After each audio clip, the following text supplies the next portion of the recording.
Карпюк ішоў ад страшаўскіх нізін у Гродна праз вайну і праз Берлін. Каб паўстагоддзя тут стаяць гарой за тых, хто браўся, хоць ляніва, за пяро. З 40-х па 90-ы і другі сівога Нёмана крутыя берагі трымаў на мазалях сваіх Карпюк, не апускаючы мазольных рук. Не разумелі ўсе змаганцы ў мітусні, што выклікае на сябе Карпюк агні. Ішоў у разведку і ў атаку першы сам, пакуль двурушныя хітруюць тут і там. Якою моцнаю была яго рука, мы зразумелі, як не стала Карпюка, наколькі дужымі былі за ім.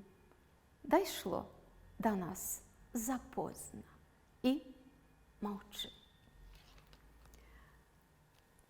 Верш Дануты Бічэль «Алексей Карпюк» няхай стане паэтычным эпіграфам нашай размовы, нашай лекцыі па старонках ягонага жыццёвага шляху і па старонках ягоных твораў. Размова прысвечаная стагоддзю з дня нараджэння Алексея Карпюка. І так, Алексей Карпюк, пройдзем па ягоным жыццёвым шляху. Страшава, 14 красавіка 1920 год. Вёска Страшава, якая сёння за мяжой, ягоная радзіма. Заходняя беларуская рэчаіснасць, тое, што фармавала гэтага чалавека. Кім ён застаўся, кім ён ёсць, кім ён быў. Найперш пісьменнік, грамадскі дзеяч і лідар вольнадумнай інтэлігенцыі гародні. Так мы яго ўспрымаем сёння. А вось гэта здымкі тых часоў, калі малады Алексей Карпюк разам са сваімі бацькамі, са сваёй сям'ёй, з братай жыў у вёсцы Страшава. Бацька Нечыпар Алексеевич, маці Марыя Михайловна. Мяне заўсёды і здзіўляюць, і захапляюць гэтыя здымкі. Вось паглядзіце на гэты, калі ласка. Сям'я Карпюкоў. Натуральна, здымак, скажем так, пастановачны, класічны, святочны. Строі нештодзённыя, белыя каўнеркі, акуратная, з дарагой тканіны сукенка маці, белыя панчошкі. Сам Алексей Карпюк стаіць высокі ў белай кашулі. Вось гэтая своеасаблівая эстэтыка заходняя беларуская фармавала і ягоны эстэтычны густ, рабіла яго тым, кім ён стаў. А характар яго рабілі гэтыя людзі, бацькі. Бацька, які прайшоў фронты Першай сусветнай вайны, які вярнуўся чалавекам-замагаром, які заснаваў, быў адным з заснавальнікаў падпольнай ячэйкі КПЗБ на радзіме, да якой філіі, скажам, камсамольскай, якой далучаецца ў 14 гадоў сам Алексей Карпюк. Дык вось бацька быў вельмі моцным, працалюбівым, чалавекам, які ніколі не згінаўся. І такой жа была маці. Паглядзіце, як яны выглядаюць, як высока ўзнятыя іх галоўкі. Гэта людзі-працаўнікі. Так, яны мелі 30 гектараў. І пасля неаднойчы Карпюку давядзецца даказваць, што якое гэта кулацтва, якое гэта багацце, калі палову пясочак, камяніца, а палову балаціна. Працаваць трэба было, не складваючы рукі, працаваць, каб нешта мець. Асаблівага багацця не мелі, але каб жыць і прыстойна выглядаць. У прынцыпе, цалкам было дастаткова, а не было чаго. За што яны змагаліся? За волю. За тое, каб гучала іх слова.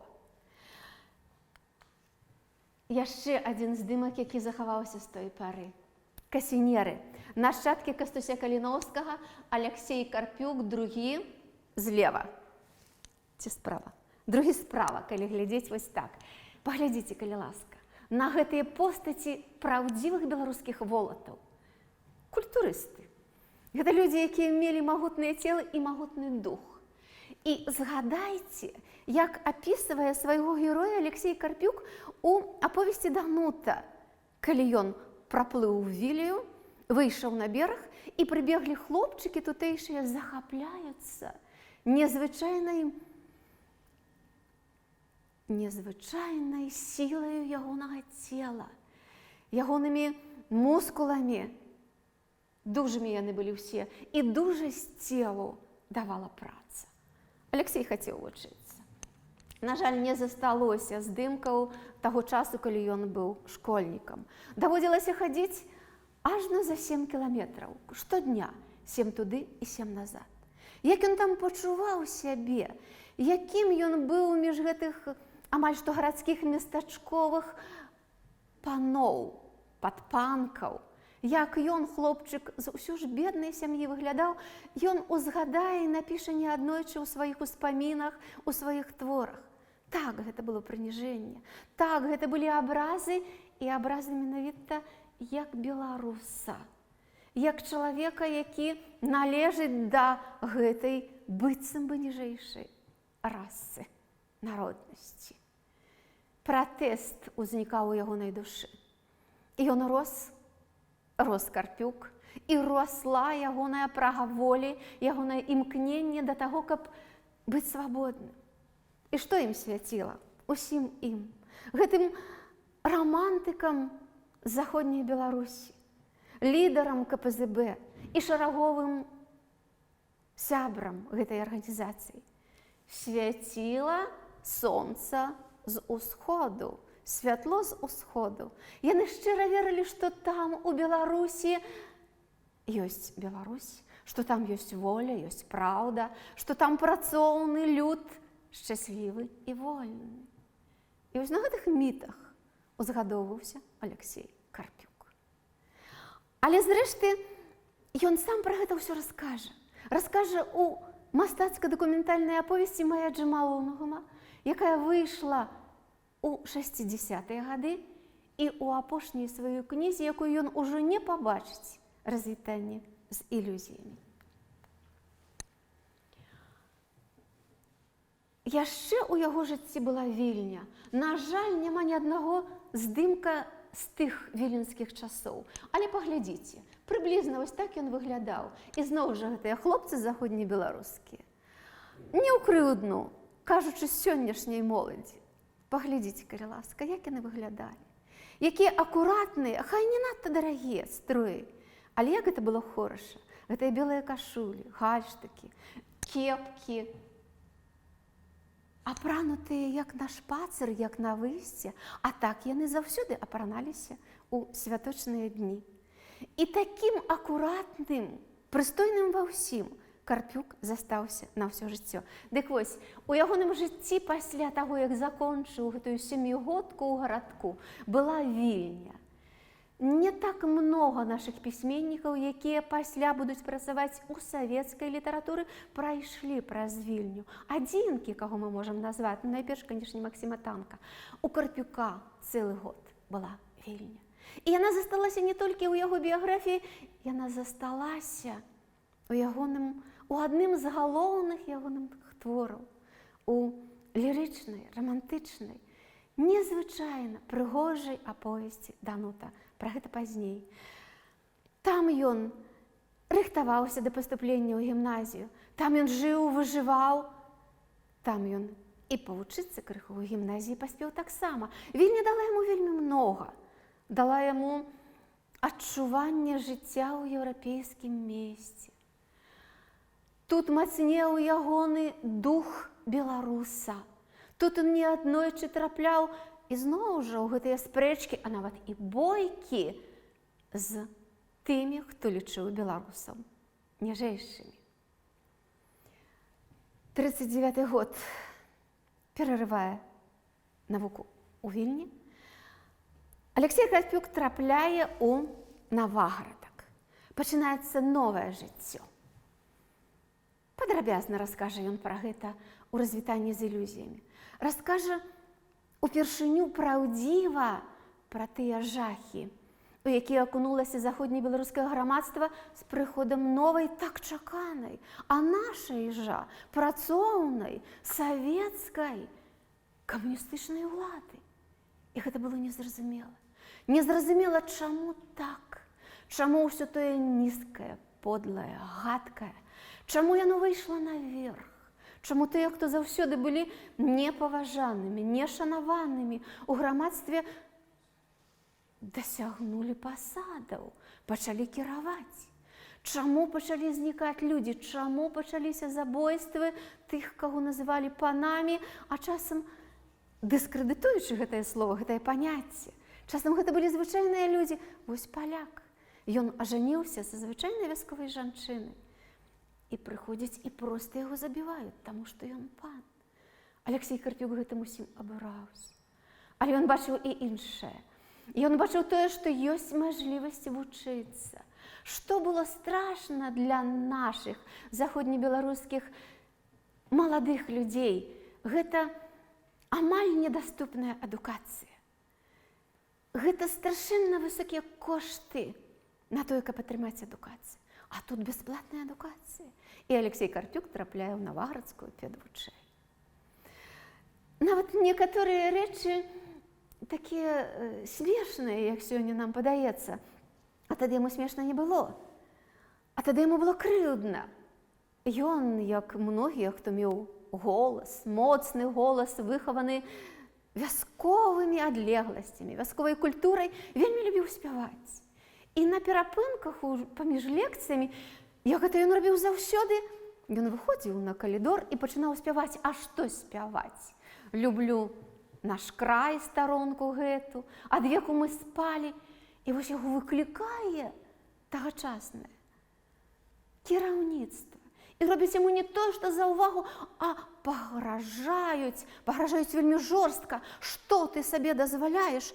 Ты разумееш, што з табой можа быць? Ён не можа так зразумець, што з ім можа быць? За беларускія патрыятычныя песні, што з ім можа быць? Ён вельмі любіў танчыць. Уяўляеце, Алексей Карпюк адзін з першых танцораў у вёсцы, у мястэчку. І ён любіў танчыць тыя танцы, якія ўмеў. І тут яму забараняюць танчыць танга. Уяўляеце, танга новая савецкая ўлада не шануе. Ну што гэта такое для іх? Нейкі буржуазны перажытак? Што гэта такое? Чаму не? Фокстрот дазваляюць, але не надта ўдавацца. Можна танцаваць польку, кракавяк, падэспанак, вальс. Смешна падаецца, а смешна не было. Таму што гэтая ідэалагічная машына пачала працаваць адразу. Знішчальная ідэалагічная машына. Гэты здымак, групавы здымак, хлопцы з педвучэльні, асабліва дарагі нам, таму што гэта першы здымак, на якім Алексей Карпюк разам з сваім сябрам, праз якім пройдзе праз усё жыццё, з нашым літаратуразнаўцам Уладзімірам Калеснікам. Яны вучыліся разам, яны жылі разам. І як гаварыла калісьці вечнай памяці, светлай памяці, спадарыня Інна Анатольевна Карпюк, калі ўжо Алексей Нечыпаравіч з кім пасябраваў, то гэта будзе назаўсёды. Вось сяброўства з Калеснікам пройдзе, будзе пранесена праз усё жыццё. Тут жа і Канстанцін Балабановіч, той, хто разам з Калеснікам створыць камсамольскі партызанскі атрад у Налібоцкай пушчы у тым часе, калі Алексей Карпюк створыць свой атрад, імя Кастуся Каліноўска. Рознае згадваецца яму з тых часоў. Усё-такі ап'яненне адноснай свабодай, адноснай воляй, мажлівасці вучыцца было.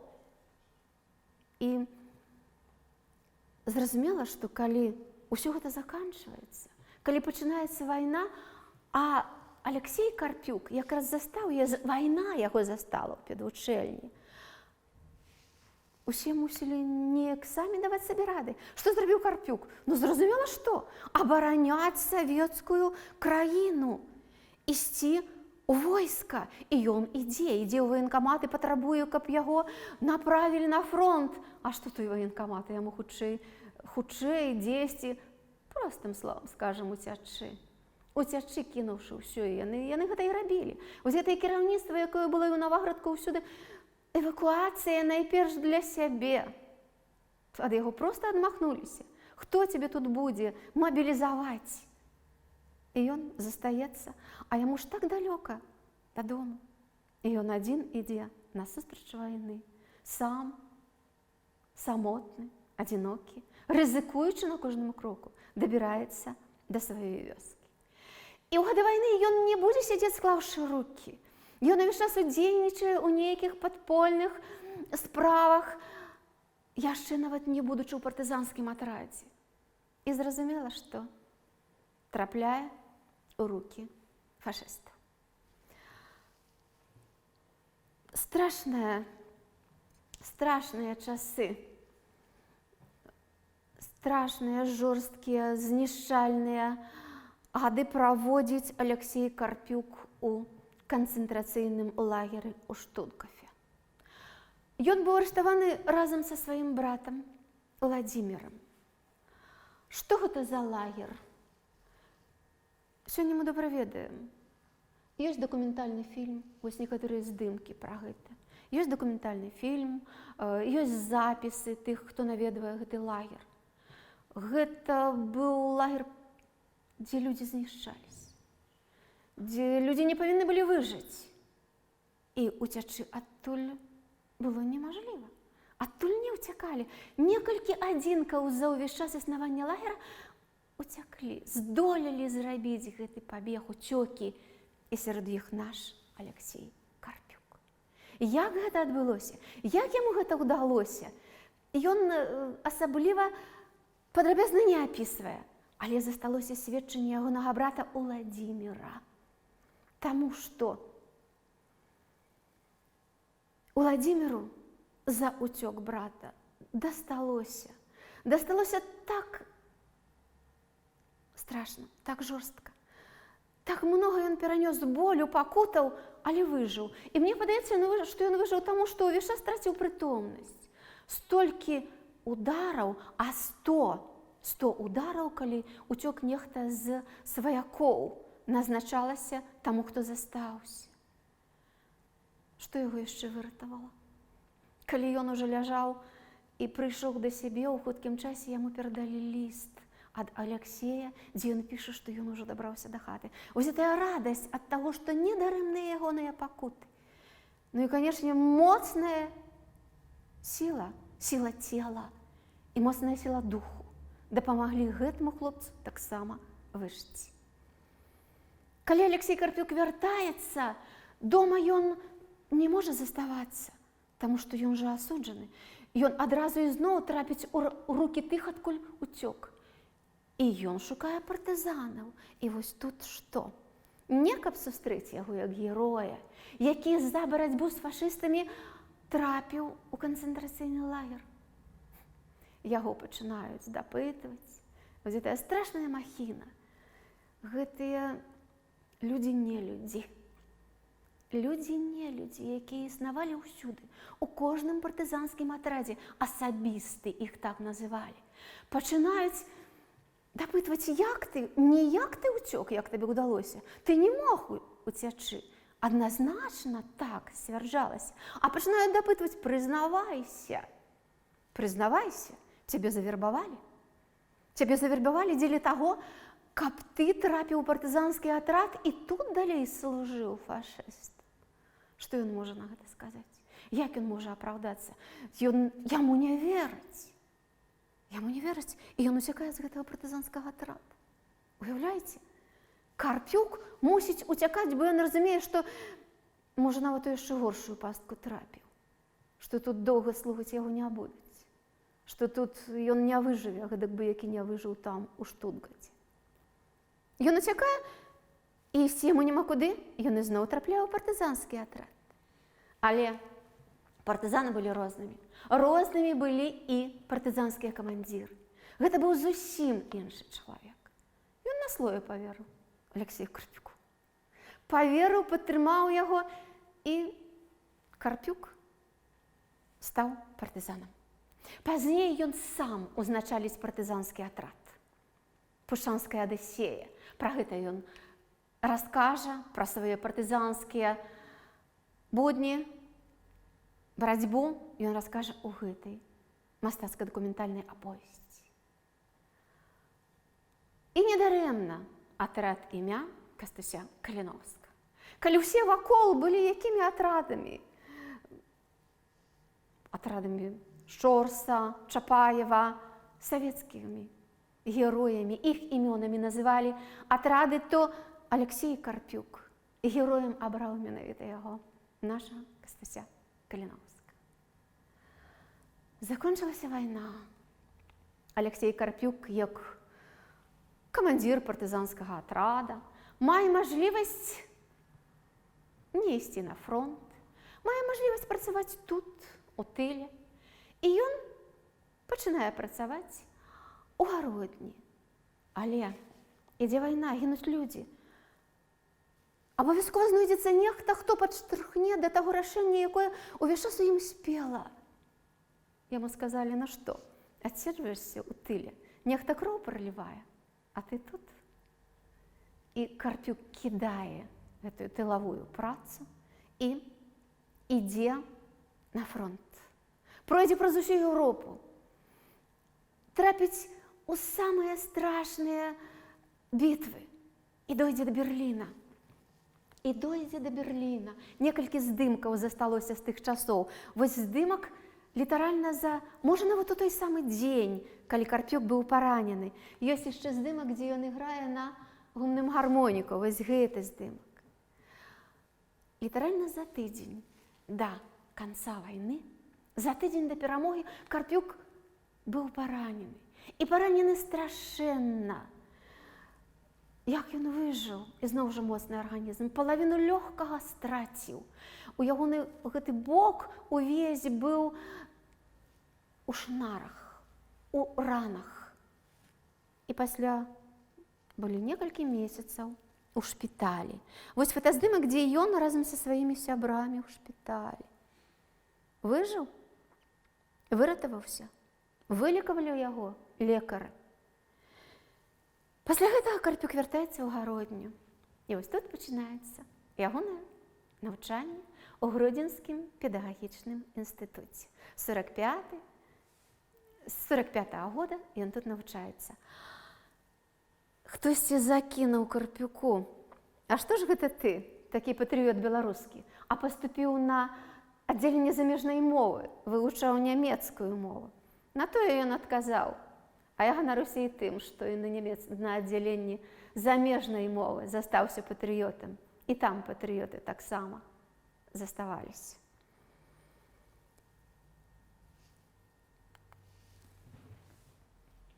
Некалькі здымкаў гэтага часу навучання ў педагагічным інстытуце, за падрыхтоўкай. У якіх умовах яны вучыліся? Прачытаем у ягоных творах. Калі часам вокны, шыбы ў вокнах былі забітыя фанерай, калі сядзелі на нейкіх звычайных лаўках, калі не было элементарнага, калі жыць у інтэрнаце было таксама вельмі няпроста, калі было і холадна, і голадна, але было галоўнае прага да навукі. Гэта бясплатнае навучанне. І калі хлопцы, якія прайшлі праз вайну, сядзелі за аднымі лаўкамі разам з тым, хто толькі што закончыў школу. Карпюк быў такім жа упартым у працы, у навучанні, як і ў працы, як і ў змаганні. Калі я чытала лекцыю пра Алексея Карпюка сваім залатым студэнтам в універсітэце Залатога веку і паказала вось гэты здымак, паглядзіце, калі ласка, на яго, заняткі ў часе лекцыі. Адзін студэнт сказаў: а тут мае бацькі. Справа Фёдор Паўловіч і ягоная жонка, будучая жонка Зінаіда. Гэта бацькі майго студэнта Міраслава Паўловіча. Фёдор Паўловіч і сёння жыве. Наперадзе ў мяне, спадзяюся, Спадзяюся, яна адбудзецца сустрэча з ім. Ён ужо расказаў мне пра гэты фотаздымак, і таму я назову вам Алексея Карпюка, вось з левага боку вы яго ўбачыце, другі ён, а ад яго пятая. Заўважце, калі ласка, амаль у цэнтры бландынка. Гэтая дзяўчына будзе рэпрэсаваная. Рэпрэсаваная як вораг народу. Яна была проста патрыёткай. Яна была шчырай, адданай беларускай. Пра гэта расказаў Хведр Павлович. Прыгожы фотаздымак, правда? Алексей Карпюк тут выглядае, ведаеце, як голлівудская зорка, не інакш. Ды яшчэ гэты букет кветак і дыплом у руцэ. Ведаеце, гэта святочны быў гэта здымку. І большасць з нас менавіта так успрымаюць гэты здымак і гэты факт заканчэння інстытута, атрымання дыплома. Але давайте учитаемся у сторонки книги «Развитание с иллюзиями». Давайте прочитаем, что стоит за гэтым. Давайте вспомним, что он писал. Дыплом у іх вёсцы. Гэта было нешта неверагоднае. Чалавек, які атрымоўваў дыплом, ужо меў мажлівасць жыць прыстойна. Гэта забяспечвала яму добрую працу, добры заробак. Спакойнае, культурнае, інтэлігентнае жыццё. І атрымаць дыплом было вельмі няпроста. І няпроста гэты дыплом і тут яму даўся, таму што цяжка ўсё-такі было вучыцца. Тым больш, калі многіх забіралі. Як ён яшчэ цудам утрымаўся ў гэтым педінстытуце. У гэтым жа творы ён расказвае пра тых, хто насамрэч кіраваў. Пра тых страшных людзей. Кіраваў не рэктар. Рэктара, дарэчы, у Ласаўца хутка забяруць. І на яго месца, як Алексей Карпюк піша, паставяць нікчэмнасць некультурнага, непрыстойнага чалавека. А вось гэтага Ласаўца, якога яны шанавалі, пасадзяць у турму. Ён так і не вернецца. Ён загіне. Рэпрэсіі ішлі ўвесь час. Алексей Карпюк выжыў. Можа, дзеля таго, каб расказаць праўду пра тое, што было. Бо ніхто пра гэтую праўду не расказвае. На жаль, і ў музеях пра гэта няма. Хто быў насамрэч праўдзівымі выкладчыкамі? Ён расказвае пра двух настаўніц-выкладчыцаў замежнай мовы, ангельскай мовы. Ён расказваў, як аддавалі яны душу студэнтам, якімі адукаванымі, культурнымі асобамі яны былі, і як іх, па сутнасці, знішчылі. Шчасце, што не арыштавалі. За 24 гадзіны яны павінны пакінуць гародню. І вось ён стаіць такі прыгожы з кветкамі, з гэтым дыпломам. А мы чытаем. Гэта быў ужо не той дыплом. Не тое дарагое, чаго ён чакаў, да чаго ён імкнуўся. Гэта была проста у брызентавых вокладках картонная рэч.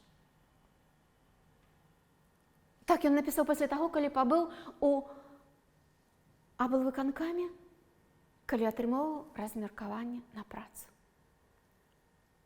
Ён атрымаў размеркаванне ў Сапоцкінская райана. Многа пра гэта даведаемся з ягоных кнігаў, але ідём далей. Вось тут якраз бацькі Алексея Карпюка. Яны таксама былі ў партызанскім атрадзе, бачыце, з узнагародамі маці, у гародні. Яны не маглі больш жыць у вёсцы, маці вельмі моцна прастудзілася. Ёй давялося аднойчы сядзець у балоце, у гэтай заўсёды халоднай балотнай вадзе, і яны не маглі больш жыць у вёсцы. Гэта была асноўная прычына, чаму яны пераехалі ў Ваўкавыск. Зрэшты, у Сапоцкіне Алексей Карпюк доўга не затрымаўся. І тут ён быў не з тых, хто маўчалі. Шмат цікавага там было. Цікавага трагічнага. Такога трагічнага, што душа яго выбольвала. Калі яму падавалася, што вось з навучаннем ужо ўсё дрэннае закончылася, ён памыляўся. Самае страшнае якраз і было ў гэтым Сапоцкіне.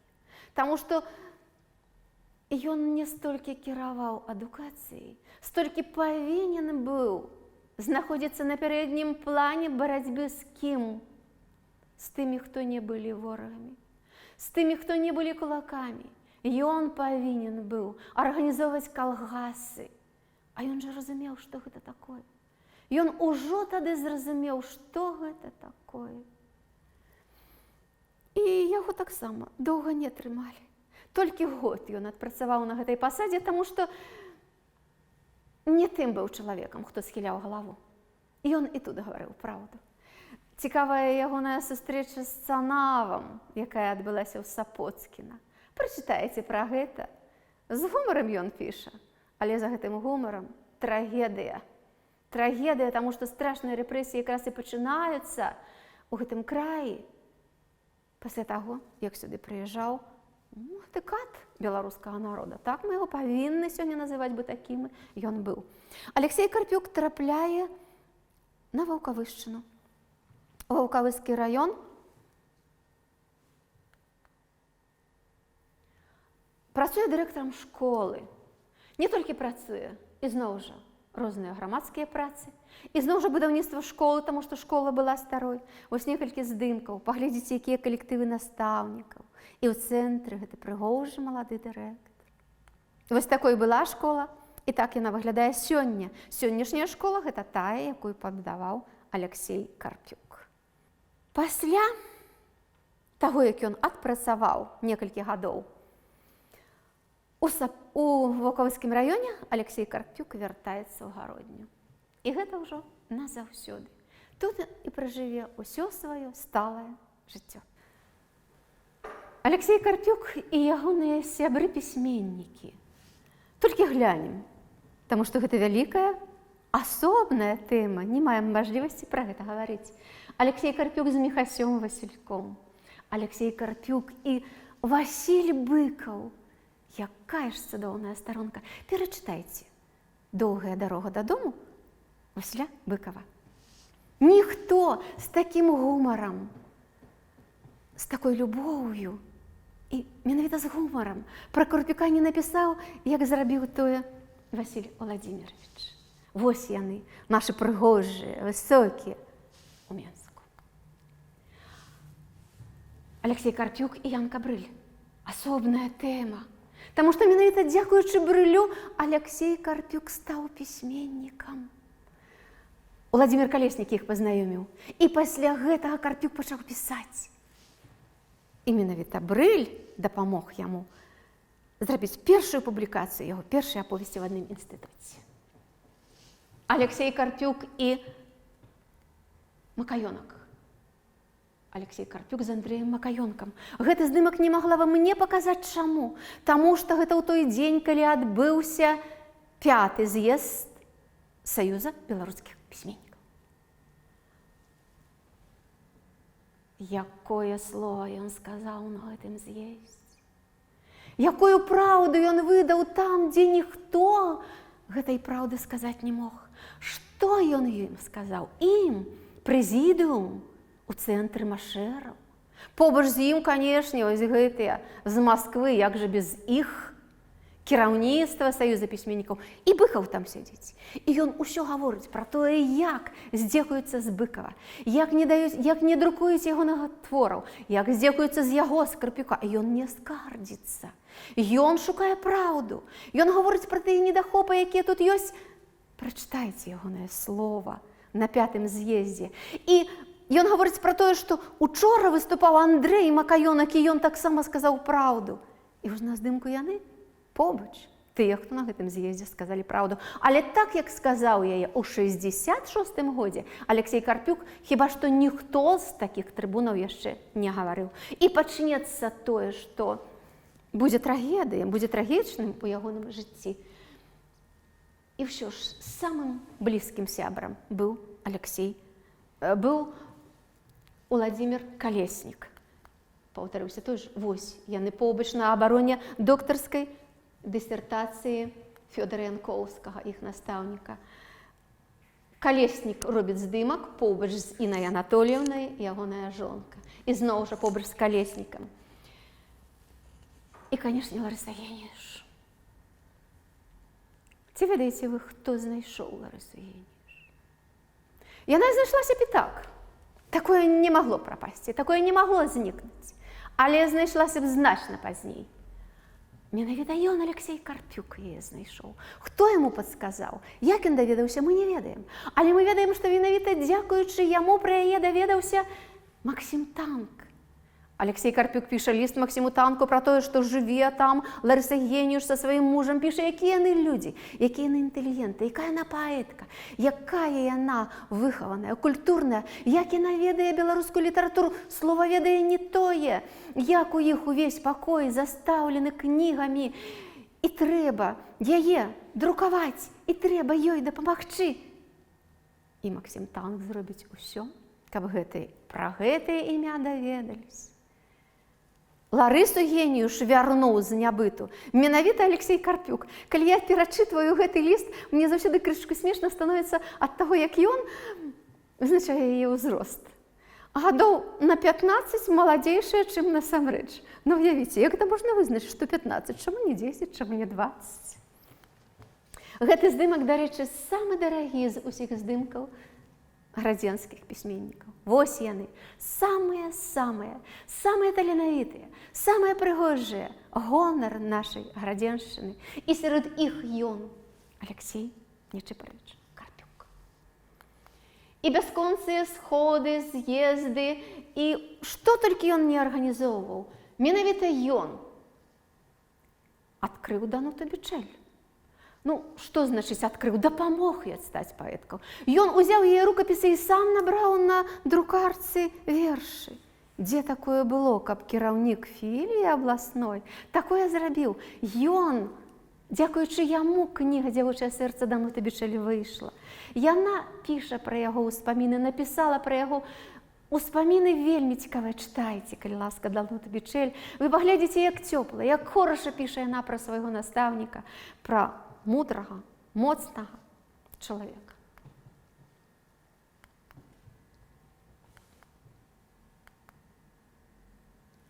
Гэты фотаздымак мне таксама хацелася б, каб быў паказаны. Чаму? А таму, што побач з Алексеем Карпюком Ігор Васильевич Жук. Светлай памяці наш дарагі калега, доктар філалогіі, які пайшоў так заўчасна.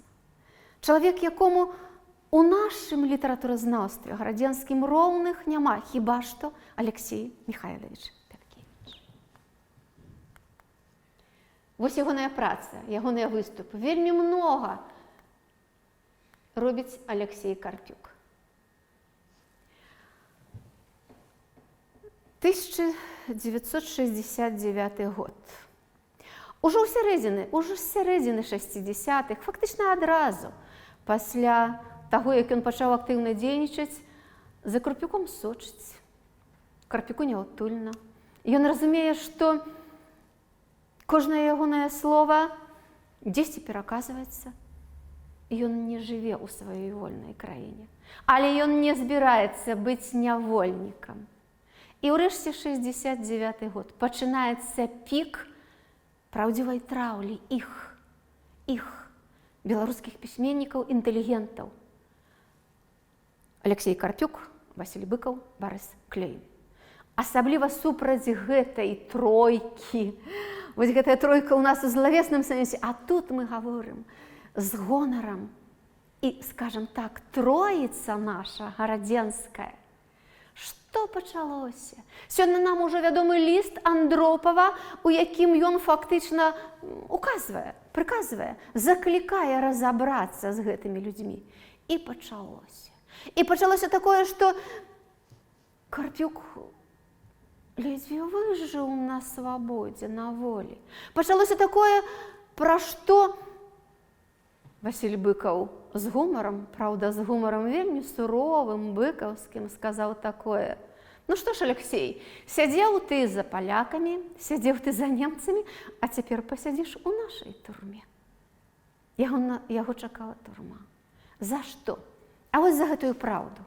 А таму, што Карпюк рабіў такое, ён прыходзіў да сакратара абкама партыі, да таго, хто кіраваў тут, у гародні, і гаварыў яму тое, што пра яго думае. І пісаў тое, што пра іх думае. І пісаў пра тое, як яны пішуць кандыдацкія дысертацыі, хто ім піша, як ім пішуць. І пра ўсё гэта гаворыць і піша, дзе толькі можа. Хто гэта будзе маўчаць? А за што ў турму, спытаеце? Ну, а як за што?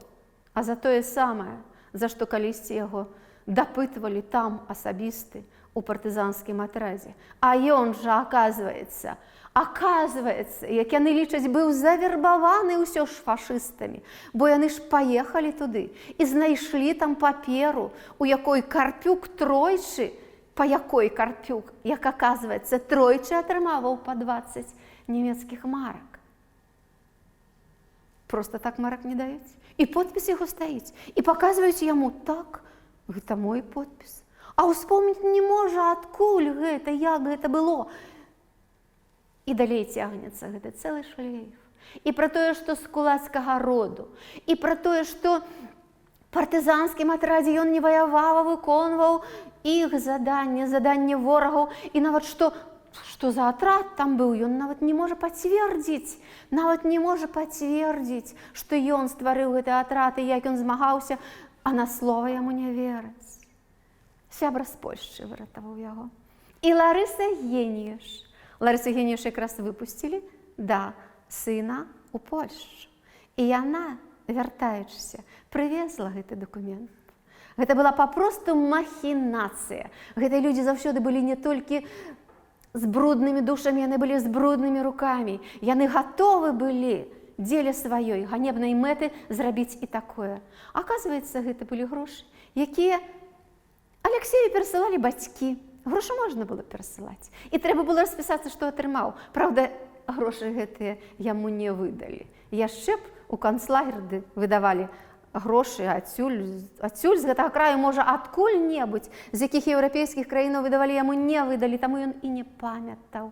І калі гэты дакумент, асноўнае, што было козырам у іх змаганні з Карпюком, быў знішчаны, калі яны былі выведзены на чыстую воду, ім, канешне, сорамна не было. Вось тады Карпюк пачаў змагацца далей. А ведаеце, як яшчэ яго хацелі выратаваць сябры той жа Быкаў? Прапанавалі яму лячэнне ў псіхіятрычнай лякарні ў Маскве. Знаёмы лекар. Ну нічога, адсядзіш, дадуць табе даведку, што ты, ну вось такі, і таму сабе такое дазваляеш, бо хіба нармальны чалавек можа сабе такое дазволіць? Ён не пагадзіўся. Ён гатовы быў ісці ў турму. Хто яго выратаваў? Нейкая праўда ўсё ж на свеце існуе? Будзем думаць так. Машэраў? Давайте будзем думаць так. Усё-таки Пётр Миронович Машэраў быў асобай, як бы сённяшнія нашы змаганцы. Не лілі на яго бруд, усё ж гэта была асоба. Чалавек, які прайшоў праз палон у часы фашысцкай акупацыі, і яму было вельмі няпроста. Машэраў. Пра тое, як гэта адбывалася, як праходзіла тое бюро ЦК КПБ, на якое выклікалі Карпюка, як яго там прабіралі, як яго там выхоўвалі, як ён трымаўся, ён ізноў жа напіша. І зноў адсылаю вас да ягонай кнігі «Развітанне з ілюзіямі».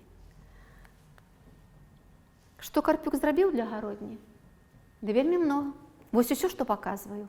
Усюды ягоная рука. Што дакладна? Пра гэта многа напісана. Пра гэта многа сказана.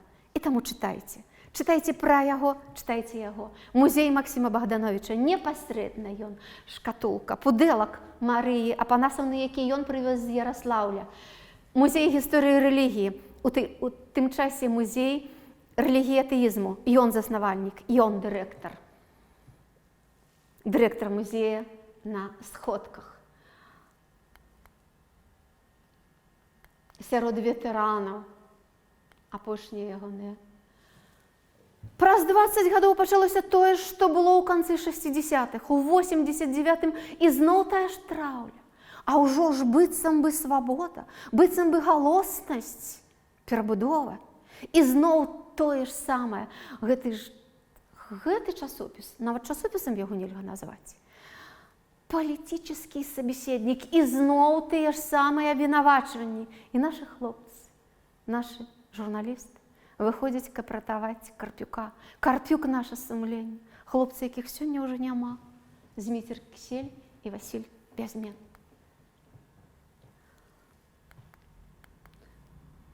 Чаму ён выжыў? Што дапамагло яму не схіліцца? Сям'я. Зрэшты, гэта ізноў асобная тэма. Інга і Аляксей. Якая прыгожая тэма. Якая прыгожая тэма. Якое вернае, адзінае на ўсё жыццё каханне. Можна пазайздросціць такім сем'ям. Сям'я, падтрымка родных блізкіх людзей уратавалі яго, рабілі яго яшчэ больш моцным. Але ўсё ж самае галоўнае, многа здымкаў сямейных, прыгожыя здымкі шчаслівых людзей. Але ўсё ж самае галоўнае, што засталося ў гародні ад Карпюка, гэта кнігі. Не толькі ў гародні. Для беларускага чытача гэта кнігі. Многа кніг. Ён быў вельмі шчаслівы, што стаў пісьменнікам. Ён любіў гэтую працу. Ён ганарыўся гэтай працай. Ён і тут працаваў, ведаеце, як рабочы, як працаўнік. Десяткі разоў перапісваў свае кнігі. Дануту перапісваў 32 разы. І пісаў пра гэта, што дык Леў Нікалаевіч Талстой колькі перапісваў свае кнігі, а тут і я перапісваў бясконца. Вось ягоныя кнігі. А тут самая першая кніга, гэта «Дзве сасны». Гэта першая яго кніга. Я захацела перачытаць яго першы твор у адным інстытуце. І, ведаеце, у гародні ні в адной бібліятэцы не знайшла. Гэтую кнігу взяла у Алексея Михайловича. Знікла. Не самае лепшае, што ён напісаў, але ў адным інстытуце чытаецца і сёння.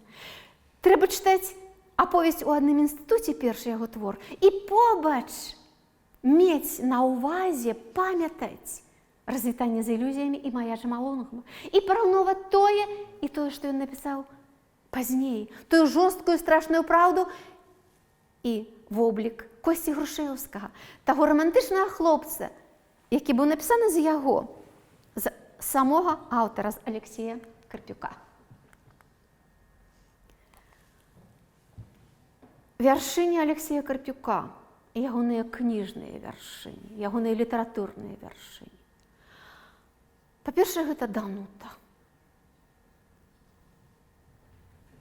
Ведаеце, яе трэба чытаць, гэтую аповесць, у юнацтве. Таму што гэтая аповесць пра першае, маладое, такое прыгожае, такое шчырае каханне. Каханне да той, якую кахаць не мае права, таму што яна вораг, таму што яна полька, яна генеральская дачка. Таму што маці дала такі наказ: каго хочаш, бяры за жонку, каго хочаш, прыводзь мне за нявестку. Над і пра яўрэйку нічога не скажу, а вось полькі на маім парозе не будзе. Адкуль гэтая нянавісць? Алексей Карпюк пра ўсё гэта расказвае. Пра гэтыя вельмі няпростыя адносіны між палякамі і беларусамі, як гэта насаджвалася, як гэта перажывалася у ваеннае, міжваеннае 20-годдзе. І ён не стаў ворагам палякам, не. І не таму, што ягоны герой пакахаў. Дарэчы, Алексей Карпюк сцвярджаў, што адзінае небіяграфічнае ў гэтай кнізе гэта каханне менавіта да генеральскай дачкі. Была зусім іншая дзяўчына, пра гэта ён напіша. Пра гэта ён напіша такі мастацка-дакументальны твор. Чытайце пра гэта, як ён пісаў Дануту. А зараз давайце падзівімся.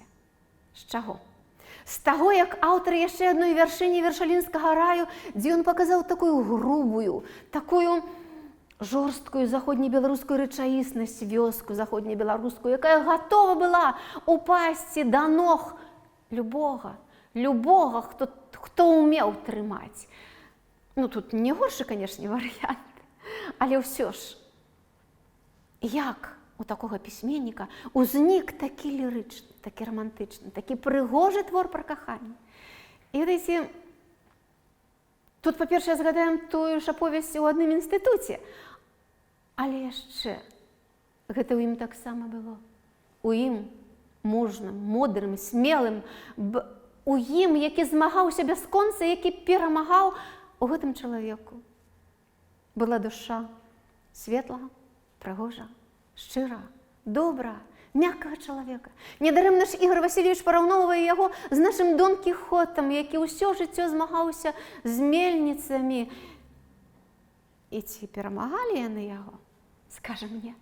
Ён усё роўна перамог. Дык вось, дазволю сабе адну згадку. Вясна, травень, пачатак 80-х. Юная філалагіня у часе перапынку, у часе між лекцыямі стаіць каля вакна. Вокны выходзяць на ось той будынак, які належыць Градзенскай епархіі, а пад вокнамі траўнік, зялёны траўнік, і дзень такі незвычайны, сонечны, цёплы, і нядаўна прайшоў дождж, і зеляніна ажно буяе, светлая, чыстая маёвая зеляніна. Філалагіня паэтка, яна глядзіць на ўсё гэта, глядзіць на гэты градзенскі дзень, і раптам бачыць па вуліцы, па ходніку, ідзе Алексей Карпюк, адразу пазнае яго, і ўся ўвага на яго. І зноў жа раптам ён сыходзіць з ходніка, падыходзіць да гэтага траўніка літаральна пад яе вокнамі, пад вокнамі аўдыторыі, глядзіць на траву, чагосьці згінаецца, апускаецца на калена і гладзіць рукою. Яна нават акуляры адзела, таму што ў тым часе філалагіня не мае права мець добры зрок, таму што ў тым часе ўжо дрэнна бачыла. І бачыць, што ён гладзіць рукою малачай, гэтую жоўтую кветку сонца, якая расквітнела. Уявіце, ён ідзе па ходніку, гэта ж метраў 10-20 ад той кветачкі, і ўсё бачыць, якім жа быў ягоны зрок. Гэта быў нават не зрок вачэй, гэта быў зрок душы, калі ён убачыў гэтую кветку, гэтую красу вясновую, з якой мы змагаемся, правда? Бо гэта ж малачай. Гэта ж зелля, а ён бачыць кветку сонца. Вось у гэтым для мяне ўвесь Карпюк. Вот у гэтым для мяне адказ на пытанне, чаму Карпюк здолеў напісаць Дануту. Чытайце Дануту. Не прапусціце час, калі ў вас яшчэ маладая душа. Зрэшты, можна пражыць жыццё і душу маладою захаваць. Чытайце ягоныя карані. Гэта яшчэ адна вяршыня. Гэта твор, у якім вобраз старога чалавека, які жыве ў гародні. Па-першае, это градзенскі раман. Як жа гэта цудоўна чытаецца тымі, хто жыве ў гародні. Колькі тут пра гародню вы даведаецеся, колькі людзей, асобаў градзенскіх тут названа. І вось гэты стары чалавек, Лаўрэн Маркевіч, гэта сама мудрасць, гэта сама дабрыня, нікому не патрэбная. Трагедыя чалавека, які у роднай, блізкай, сынавай сям'і становіцца адзінокім, непатрэбным. І ўрэшце трагічна гіне, замярзае. Бо няма тут яму месца. А ён жа столькі ведае, ён жа столькі можа расказаць. Прачытайце гэты твор. Не пашкадуеце. Паглядзіце, як гэта страшна старому дрэву быць перасаджанаму на тую глебу, якая не ёсць ягонай роднай. І не таму, што яна не родная для яго, а таму, што няма побач блізкага чалавека. І, канешне, чытайце ягоную кнігу «Развітанне з ілюзіямі». Тыя, хто хочуць ведаць пра Алексея Карпюка, найперш даведайцеся адсюль. Канешне, чытайце ягоную кнігу, дзе і аповесць Данута таксама, ягоная выбраная з нашай залатой серыі, якую уклаў Александр Фядута, напісаў прадмову, не зусім я згодная, але і прадмову прачытайце таксама, і прадмова слыннага літаратуразнаўцы. І так Алексей Карпюк выжыў, зрабіў вельмі многа. Апроч таго, што я там ужо гаварыла, згадаем жа і польскую школу, а хто дапамагаў стварыць польскую школу. А хто напісаў самому Гарбачову, разумееце, ліст Гарбачову пра тое, што польская меншасць патрабуе. Чаму? А таму, што ён паважаў лепшых людзей нашага краю. І палякаў, з якімі сябраваў, і гэта таксама ягоная заслуга. Ды ўсё самае важнае, самае значнае, што ёсць у гародні нашага беларускага, ён прыклаў руку да гэтага. І так ён выжыў, перанёсшы праўдзівыя рэпрэсіі, расказаў пра гэта. Ёсць адзін верш пародыя. Доўга невядома было, хто з'яўляецца аўтарам, а аўтары два. Маладыя ў той час, таленавітыя, Анатоль Вярцінскі і Пятрусь Макаль. Дык вось жа, яны напісалі верш пра гарадзенскіх творцаў, пра самых знакамітых творцаў. Верш гумарыстычны, можна пасмяяцца. Але тое, што напісана пра Карупюка, з гумарам, канешне, у аснове сваёй мае страшную трагедыю, якую ён перажыў і з якой выйшаў пераможцам. Паслухайце. Тут за праўду у агонь пякельны, быццам трапяткога шчупака, цягнуць на гарачую патэльню смажыць Алексея Карпюка. Гэты верш апублікавала Ольга Іпатава, яшчэ адна наша слынная пісьменніца, якая таксама выйшла з рук моцных, дужых рук Алексея Карпюка, якой ён дапамог стаць паэткай, празаікам, сапраўдным чалавекам. Стагоддзе Алексея Карпюка, яно павінна было б адзначацца шырока, у кожнай школе, у кожнай ВНУ, асабліва ў нас на Гарадзеншчыне. Спадзяюся, што гэта будзе. Спадзяюся, што гэты дзень 14 красавіка і ягоная магіла, дзе ён спачывае побач з каханай Іннай Анатоліўнай, на гарадзенскіх могілках таксама не застанецца без кветак. Ён застанецца назаўсёды, пакуль беларусы будуць жыць на гэтай зямлі.